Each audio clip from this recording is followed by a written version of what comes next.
Para iniciar nosso bate-papo de hoje sobre o lançamento horizontal, tá? Ainda seguindo aquela lógica do livro, a gente vai primeiro passar o pano no que diz o livro, depois a gente vai entrar para o exercício na próxima aula. Então, o lançamento o oblíquo, aliás, não é nem horizontal.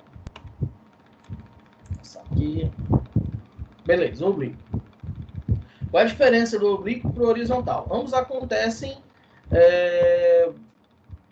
na horizontal e na vertical ao mesmo tempo. Só que quando eu falo de oblíquo, eu lanço de baixo, ele sobe e depois ele desce. Tudo bem? Já no horizontal não, ele só faz essa curva parabólica. No oblíquo, eu preciso considerar o ângulo de lançamento, tá? Então ele lança, foi muito importante no período das guerras napoleônicas, onde você tinha os tiros dados com canhão. Então sempre o artilheiro, que era o cara que dava o tiro de canhão, ele perguntava para o comandante qual era a direção. Aí ele dava 30 graus, 45 graus, 33 graus. Por quê? Porque essa inclinação ela determinava o alcance. Vocês podem fazer um teste em casa com mangueira. Você pega uma mangueira, você põe a 90 graus. Aí você vai ter um alcance. O alcance de 90 graus é o alcance do lançamento horizontal. Aí você suspende a mangueira mais um pouco. Põe a metade, é 45 graus. Você vai ter um alcance. A metade disso daí, põe 30 graus. Põe acima de 45 graus. E você vai ver locais de queda diferentes. Tudo bem? Mas o raciocínio é basicamente o mesmo, que é qual? Quando você lança um projétil na parábola obliquamente, esse projétil aí, ele vai descrever da seguinte maneira. Ele vai subir com uma velocidade na vertical variável e vai ter uma velocidade na horizontal que não vai ser variável, que vai ser constante, do mesmo jeito. Então, veja, você tem, bem aqui você tem um VY, um VX e você tem um V, tá? Esse V aí, ele vai ser determinado pelo ângulo. E isso daí é que vai ser importante agora, porque a gente vai precisar determinar VX e VY. Tudo bem? O meu VX, que é a velocidade na direção X, ele vai ser o produto entre essa velocidade do tiro, V0, e o cosseno do ângulo que foi formado aqui. No outro lançamento não entrava seno nem cosseno, tá? Era somente Vx e Vy, pronto, acabou. Era dado o Vx e aí você conseguia obter o Vy. Agora eu não dou mais o Vx, agora eu calculo o Vx baseado na velocidade do tiro. Por exemplo, ele deu um tiro de 30 graus a 30 metros por segundo. Quanto seria o Vx? Aí você vai pegar 30 vezes o cosseno de 30. Quanto é o cosseno de 30? Raiz de 3 sobre 2, ok? Ou seja, tu teria 15 raiz de 3 como o valor da velocidade x, tá beleza? Então esse seria o valor. Continuando. Quando você vai calcular na horizontal em relação a x, uma das coisas que a gente tem que avaliar é o alcance. O alcance ele tem duas maneiras de você calcular. A primeira maneira é, pegue o valor do Vx, que você calcula com cosseno, né? E multiplique pelo tempo. Essa é uma maneira de você conseguir. Ah, professor, mas se eu não tiver o valor de Vx, como é que eu faço? Existe uma maneira um pouco mais aloprada, que a gente vai falar depois, também. A primeira maneira que eu quero que vocês trabalhem é calculando o Vx e o Vy separadamente, tá? Depois a gente vai trabalhar uma ideia que vai envolver o arco duplo e o quadrado de um seno, tá? Mas eu não vou enfiar essa ideia goela abaixo agora. O que eu quero trabalhar com vocês, primeiramente, é essa definição aí de pegar o teu movimento, dividir em dois e eles acontecerem simultaneamente, tá? Então, na horizontal, o que é importante saber? O alcance. O alcance é o valor de Vx vezes o tempo. Como eu calculo o valor de Vx, eu pego o valor de V e multiplico pelo cosseno do ângulo do tiro, tá? Beleza? Daqui a pouco a gente testa alguma coisa aí de questão do material de vocês. Segunda análise. Na vertical, minha gente. Na vertical, o que, que acontece? Diferente do lançamento horizontal, a velocidade y inicial é zero. Não tem. Agora não. Agora ele tem uma velocidade inicial y, tá? Essa velocidade inicial y vai depender também da velocidade de tiro. Novamente, vamos ao exemplo anterior. Eu dou um tiro de 30 metros por segundo, ou seja, 108 km por hora. E aí, eu dou um tiro de 30 graus. Aí eu quero saber quanto é o VY. Pego esses 30, multiplico pelo seno de 30. Seno de 30 é meio, conforme você vê aqui, ó, no slide de vocês. Seno de 30 é meio, e eu vou ter 15 metros por segundo de velocidade na direção Y, tá? Então, ele sai do chão com 15 metros por segundo e ele vai subir até uma determinada altura. E essa determinada altura ela vai ser considerada a partir do momento em que esse projétil parar. Ou seja, a gravidade vai agir contra o projétil subir. Ele começa com 15, vai diminuindo, diminuindo, diminuindo, diminuindo, até chegar a zero. Depois ele vai cair. Nessa que ele cai, a velocidade dele vai aumentando, aumentando, aumentando, aumentando, até chegar àquela mesma velocidade que ele tinha no começo. Mas quando ele chegar a essa velocidade que ele tinha no começo, ele chegou no chão. Isso levando em consideração um sistema conservativo, onde a energia não vai ser perdida, tá? Então, VY, agora olha só, o VY, ele vai ser V0y, ou seja, essa velocidade inicial do y, menos gt, quando ele está subindo. Olha lá, é importante. A velocidade na direção y vai ser, de qualquer maneira, vai ser menos gt. Velocidade y inicial, certo? Menos gt na subida. E na descida, mais gt. Por que mais? Porque está indo a favor da gravidade. Tudo bem? Beleza. Tem um detalhe aí interessante, gente. Na hora de resolver a questão, o aluno fica nessa, pô, mais GT, menos GT. Eu prefiro deixar tudo menos e trabalhar da seguinte maneira. Quando eu estou subindo, a minha velocidade inicial, ela é positiva, tá? Então vai dar tudo bacana. Quando eu estou caindo, a minha velocidade inicial ela é zero. E aí ela vai ficando negativa, porque eu estou me aproximando, tá beleza?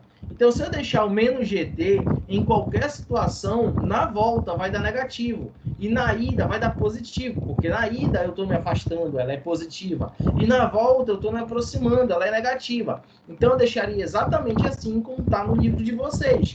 Muitos livros, muitas videoaulas na internet dizem para você ficar, considere menos GT na subida, mais GT na queda. Eu digo, considere de qualquer maneira menos GT, porque vai te dar o valor do módulo certo da velocidade, ok? Beleza, isso é um ponto. Segundo, quando eu quero calcular a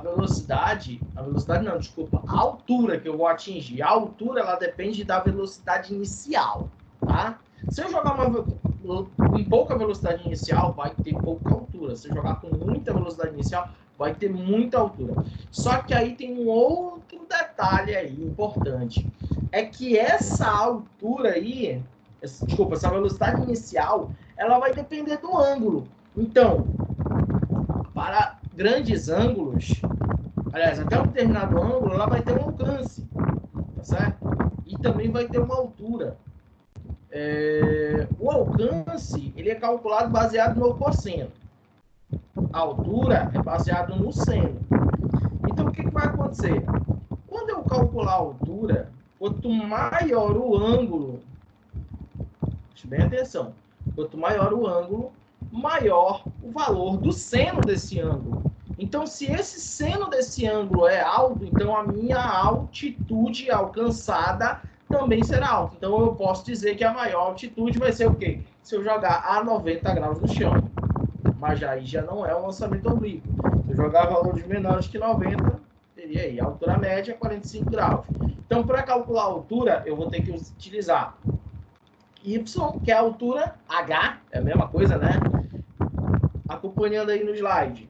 Então, H, que é a altura, o Y, vai ser V0Y vezes T. Lembrando, de onde vem isso daí? É lá daquela equação grande, S igual a S0 mais V0T mais AT quadrado sobre 2.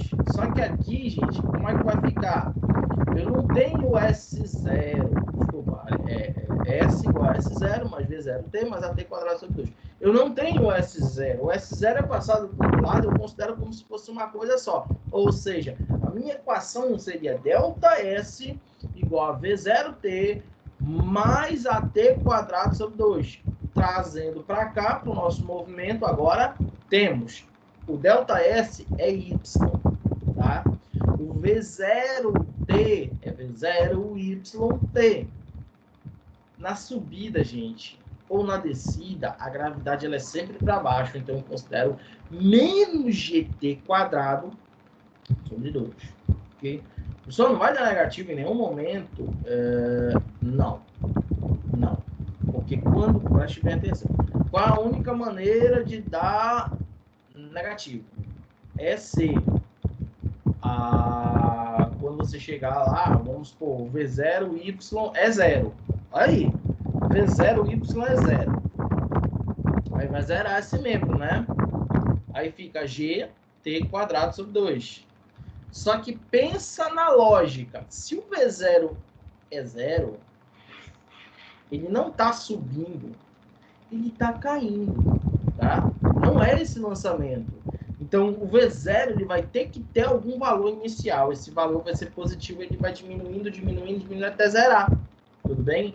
Então, quando ele é 0, ele está na queda. Ou seja, eu tenho que considerar. Se eu der 0 para ele, eu não posso zerar a altura e zerar o V0, porque já dizia a vovó, do chão não passa.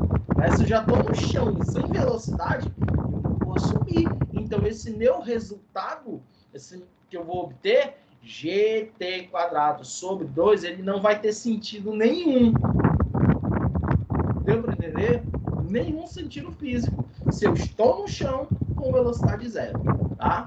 Então, vamos pensar. Antes de sair tacando fórmula, pensar para poder fazer o certo, tá bom? Então, a minha velocidade ela vai ser obtida, a minha altura vai ser obtida levando em consideração a primeira velocidade inicial. Aí vamos lá para as coisas que começam a ficar um pouco punk, né? A equação de Torricelli. Quando eu inserir a equação de Torricelli nesse meu movimento, ela vai ficar VY. Ok, eu não posso usar a equação de Torricelli na horizontal? Não! Porque na horizontal não tem aceleração.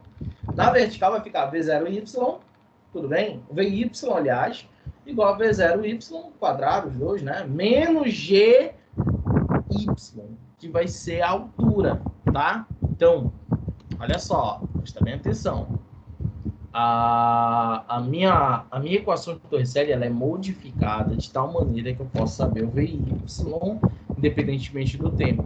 Só que tem um agravante aí. E se eu decompor minha velocidade, Vx, Vy, como é que eu sei? O V é a velocidade do tiro, tá? Ou V0, tanto faz. O Vx e o Vy podem ser obtidos a partir do teorema de Pitágoras, ou seja, V quadrado igual a Vx ao quadrado mais Vy ao quadrado.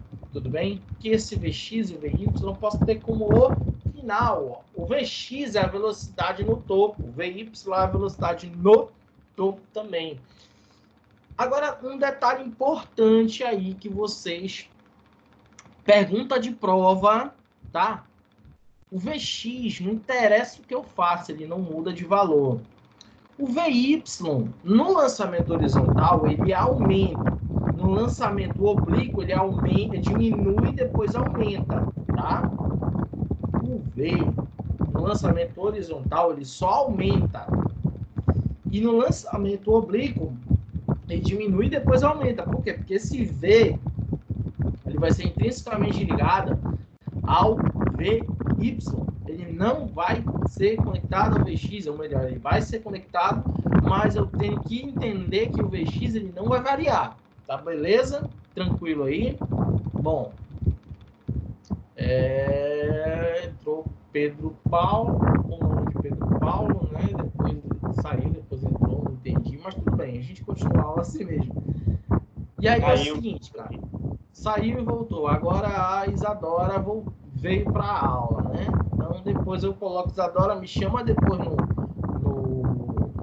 WhatsApp, eu lembrar de tirar a frequência, porque eu tô na tela da frequência aqui, beleza? E assim, deixa eu ver. Bom, então nisso a gente mata esse assunto chamado movimento oblíquo, tá? Então lançamento oblíquo. Próxima aula a gente vai entrar em exercícios. Eu vou pegar logo outro, que é o circular, que é rápido. E aí na próxima aula a gente tem 3 tipos de movimento, de exercícios. Do lançamento horizontal, do lançamento oblíquo e do movimento circular. Acabando o movimento circular, que nós vamos agora, aí a gente acabou a cinemática. Pronto, finalmente acabou as calculeiras. Acabou o assunto, um dos assuntos mais problemáticos de todo o cinemática. Cara, tá travando aí a minha imagem para vocês, né? Não parou.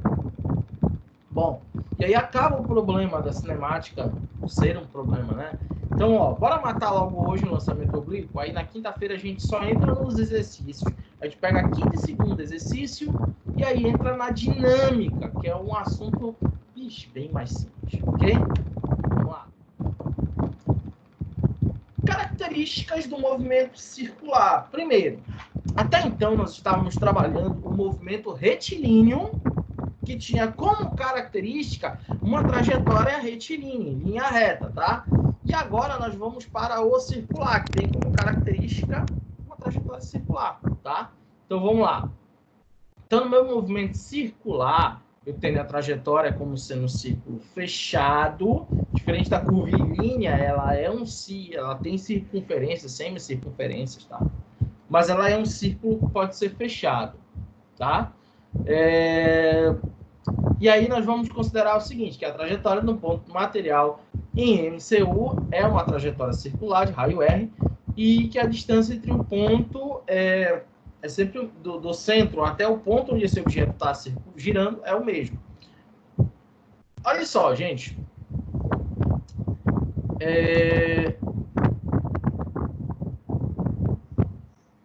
Deixa eu ver como... Um compasso, tá? Vocês têm um compasso em casa. O compasso, ele tem uma ponta e ele tem um grafite na outra ponta. Então, quando você dá aquele giro... Acho que eu tenho um compasso aqui. Em algum lugar... Não, tá muito guardado. Então, o compasso, quando você dá aquele giro, a distância, ela permanece sendo a mesma sempre, tá? Então, aquele movimento ali, ele pode ser considerado uniforme se alguma coisa nele for constante. Vamos lá. O movimento uniforme, ele é um movimento com velocidade constante. O circular uniforme, ele também vai ter uma velocidade constante, tá? Embora ele tenha aceleração, essa aceleração ela vai ser diferente. Tá? A gente vai ver aí. Bom, primeira coisa. Todo movimento para acontecer, ele demora algum tempo para acontecer. Quando tens o movimento em linha reta, nós chamamos esse tempo simplesmente de intervalo de tempo, ou ΔT. Tá?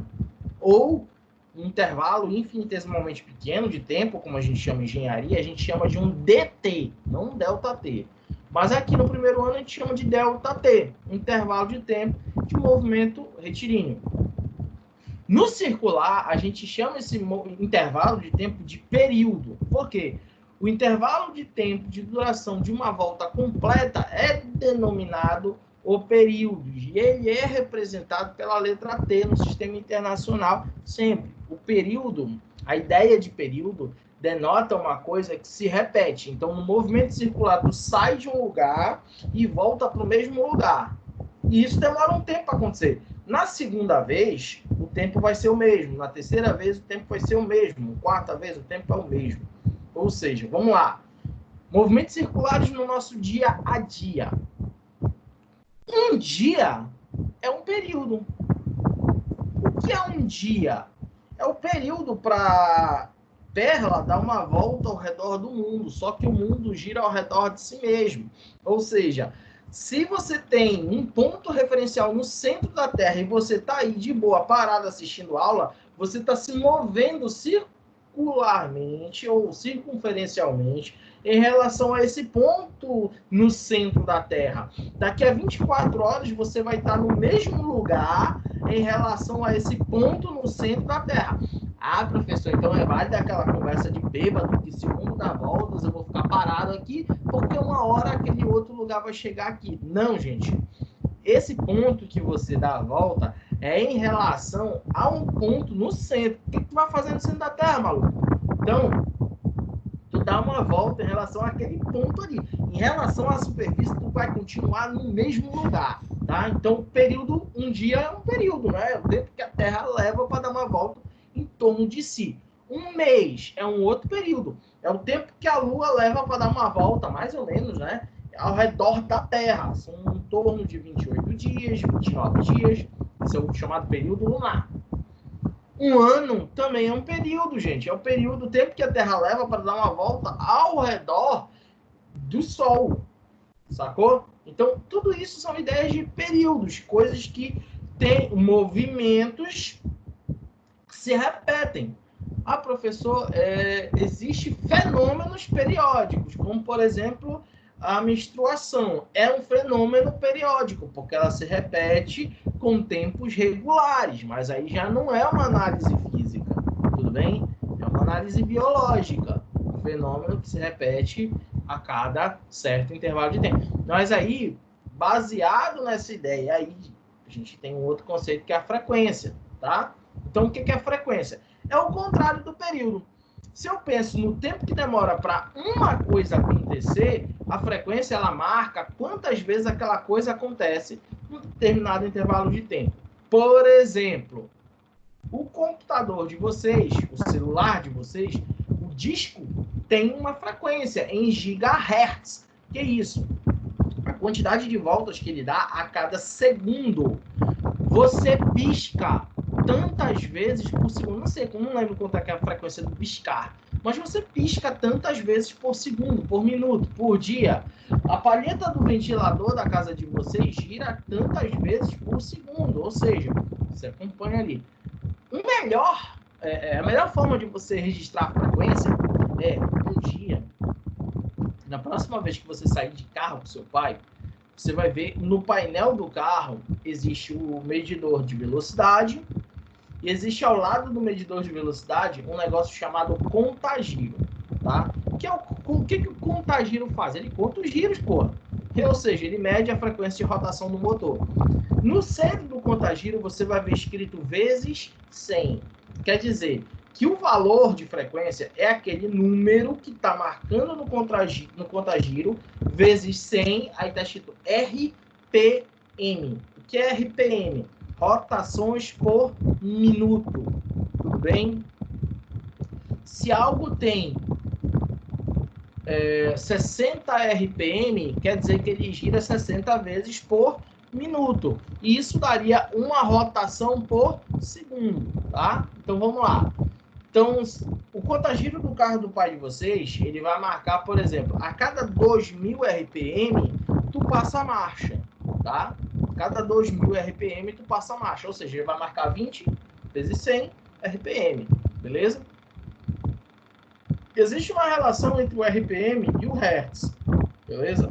Só pensar, 1 Hertz vale 60 RPM, ou seja, enquanto eu giro uma vez por segundo, em um minuto eu giro 60 vezes. Então é só ter um raciocínio, mas que vai ser melhor esclarecido com questões depois, beleza? E aí você tem também essa ideia matemática, né, que a frequência é o análogo do período, ou seja, é o inverso do período. Vamos supor, se eu tenho um período de 60 segundos, quanto é que é a frequência? É o inverso dele, ou seja, 1 sobre 60. Tá? Se eu tenho 30 segundos de período, quanto é que é a frequência? É o inverso disso, 1 sobre 30. Quanto é que dá 1 sobre 30? Não sei, não interessa. O que interessa é você inverter a frequência, beleza? O meu período ele é meio. Quanto é que é a minha frequência? 2 Hz. Como Como assim, doido? O que é meio? Não é 1 sobre 2? Inverte 1 sobre 2, vai dar 2 sobre 1. Então eu tenho aí 2 Hz de frequência, entendeu? E assim vai. A gente vai ver isso melhor em exercícios, em questões. E aí vem a nossa primeira grandeza física considerada importante, que é o quê? A velocidade escalar linear. Okay? O que é a velocidade escalar linear? A velocidade linear, só lembrar da velocidade lá do movimento uniforme, ou seja, ΔS sobre ΔT. Qual é o detalhe aí, gente? É que o meu movimento agora, ele é um movimento circular. E aí eu preciso lembrar lá do teu nono ano, uma coisa que você viu, que foi o quê? O comprimento de uma circunferência. O meu espaço, meu ΔS, é um comprimento. Então eu tenho que, ao invés de usar ΔS, pegar o espaço final, o espaço inicial, eu tenho que medir o comprimento de uma circunferência completa. Como eu faço isso? 2πr, conforme vocês veem aí no slide, tá? 2πr é o comprimento dessa circunferência aí, tá? Então lá no ΔS eu coloco 2πr. O tempo é um período agora, então eu coloco t. Então 2πr sobre t. Essa vai ser a minha velocidade linear, tá? Então, eu tenho... Qual é a velocidade da perna? Olha lá. Vamos fazer uma continha rapidão? Rapidão, né? Qual é a velocidade da perla em relação à Terra em quilômetros por hora? Você sabe me dizer? Bora que eu vou só puxar um quadro aqui. Tá? Vou fazer essa continha aqui para vocês verem que é um negócio super babaca, mas...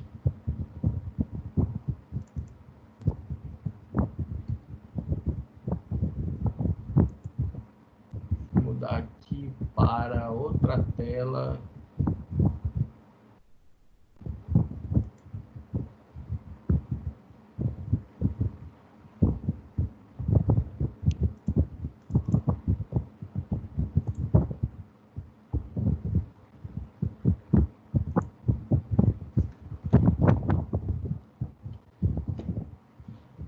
Vamos lá, tá abrindo o quadro ainda.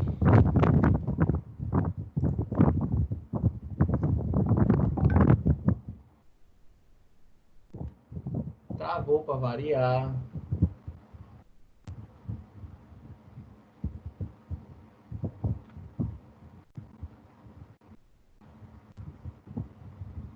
Bom, mas é assim.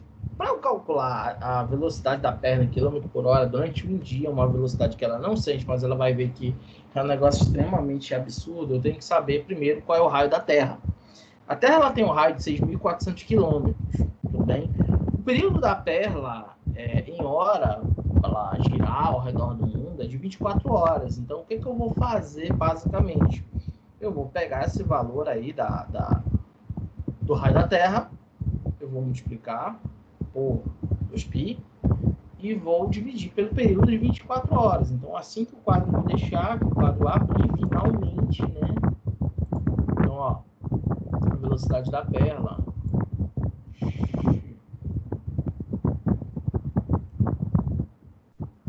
A velocidade da perla vai ser de 2π vezes o raio dividido pelo período. E aí o que acontece? Vamos lá. Então, a velocidade dela vai ser 2π vezes 6.400, vai ser o raio da Terra. Tá feio, né? Tô fazendo com o mouse. Deixa eu só fazer uma modificação aqui rapidamente. E botar a caneta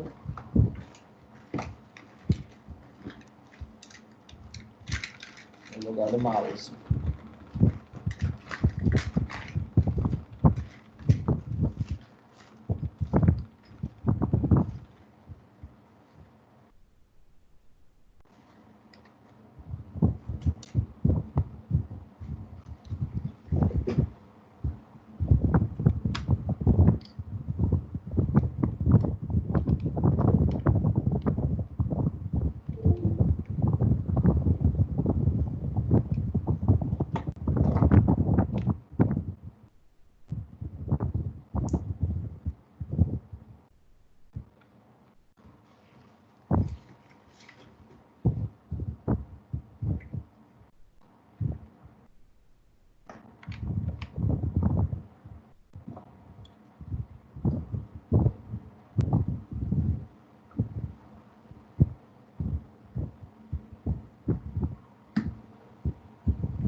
Agora sim. Então, deixa eu apagar aqui.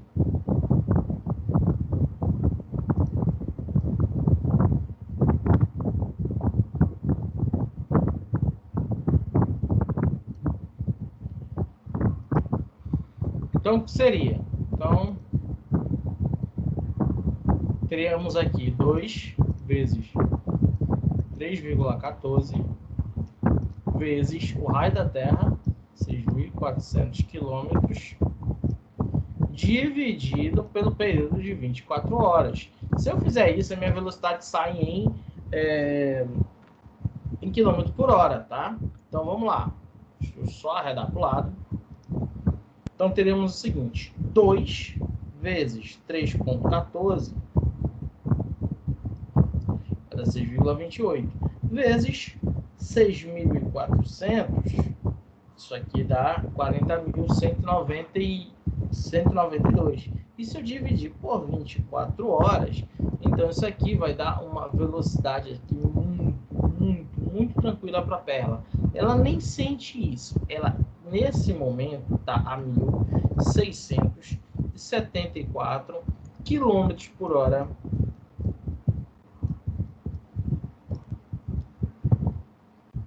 E aí, o que acham? Então, se um dia chegarem com o Pedro Paulo e disserem, pô, cara, até muito lento, ele, bicho, já tô a 6.674 km por hora, mesmo sentado, parado, tu tá essa velocidade aqui, em relação a um ponto que fica no centro da Terra, tudo bem? Então, essa é a tua velocidade, beleza? Então, olha lá. Então, alto, né? Aí existe aqueles questionamentos. Existe muitas vezes aquele questionamento. E se a Terra parar? Tu sai voando com isso aí? Então, enfim. É como se tu estivesse num ônibus que tu não tá sentindo aquilo ali, né? Porque teu referencial ele não é externo. Esse é o de rotação, gente. Fora o de translação. Tem um videozinho que eu acho interessante que a gente pensa no sistema solar da seguinte maneira. Como se o Sol tivesse parado e o planeta girando ao redor dele. Mas vocês já pararam para pensar que o Sol também está se movendo? Então a gente se move ao redor de um Sol que não está parado e também se move ao redor de si mesmo. E aqui na Terra a gente se move de um lado para o outro. É muito movimento, é a conjunção de muita coisa. É por isso que aí eu coloquei o movimento primeiro separadamente para depois mostrar que há um bidimensional, que há um tridimensional, sei lá quantas dimensões forem possíveis colocar nesse movimento aí. Beleza? Então, vamos voltar lá naquele inicial lá, aqui o mouse. Então vamos voltar lá na nossa tela do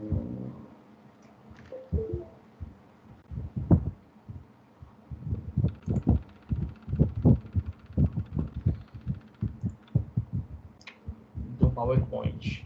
PowerPoint não, no PDF.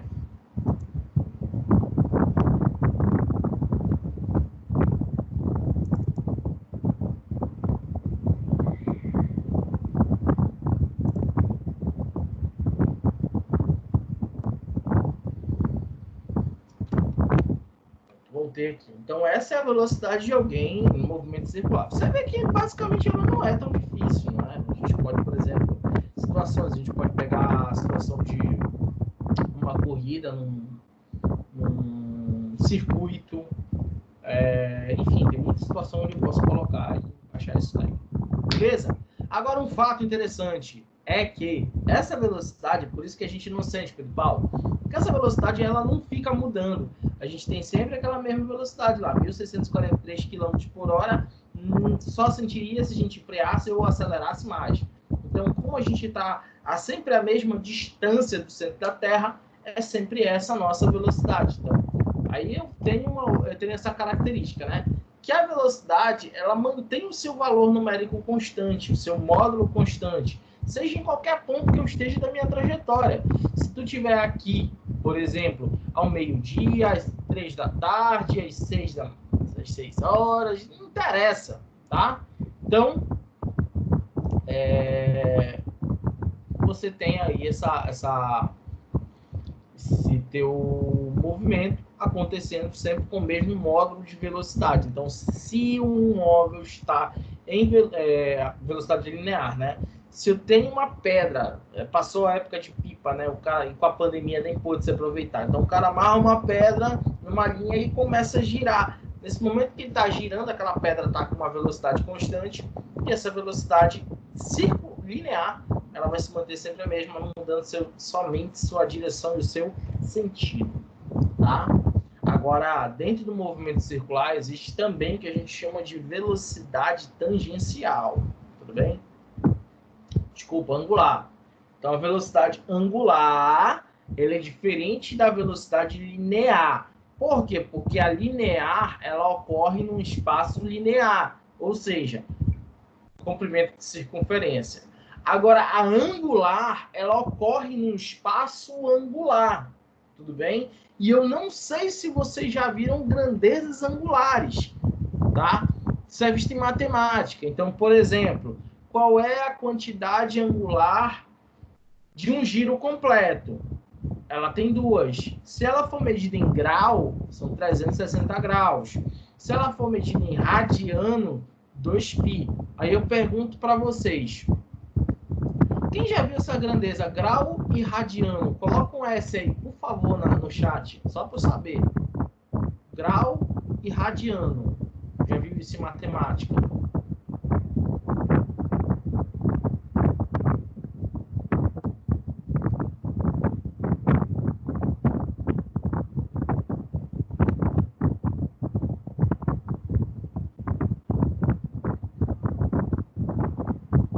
Ninguém viu?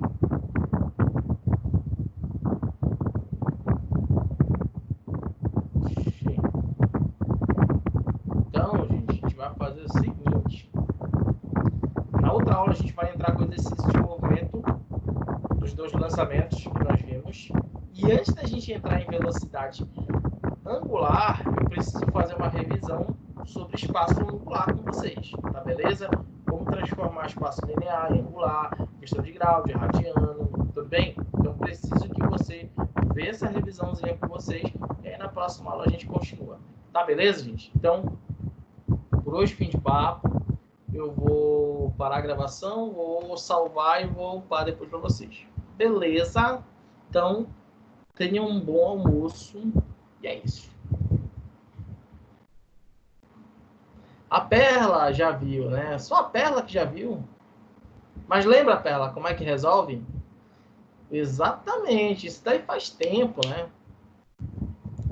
Eles viram muito bem.